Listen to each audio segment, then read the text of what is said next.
The verse on the Jester for Jesus website for today is from 1 Corinthians chapter 3 and verse 16, and it says this: "Don't you know that you yourselves are God's temple, and that God's Spirit dwells in your midst?"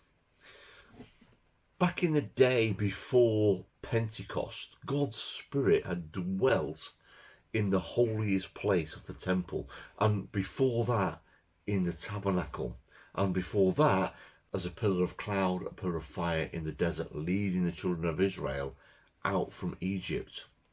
But since Pentecost, that Spirit has been within us, because before Pentecost it had been laid upon people at various times for various jobs. But since Pentecost, that same Spirit rests in us, dwells in us. So basically, our physical bodies, if you like, contain God's Spirit for those people that call upon his name. That's a mind-blowing prospect to think about, I know. But on the day that Jesus died, it tells us in the Gospels that the curtain in the temple that shielded the presence of God, which is where the Ark of the Covenant used to be kept, God would dwell between the cherubim on the mercy seat.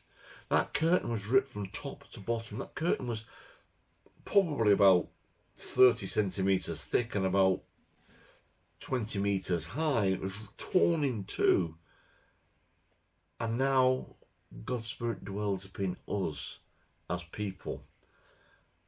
As I say, that's a mind-blowing thing to think about. So therefore then we should keep our bodies pure. And whatever we do, wherever we are, we've got to remember that God's Spirit is within us for those people that call upon the name of the Lord.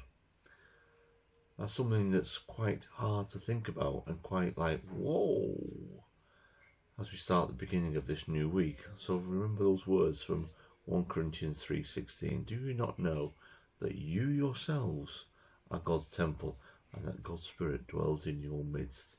So may whatever comes out of our mouths, filtered through our minds, be pleasing to the Lord. Have a great week this week.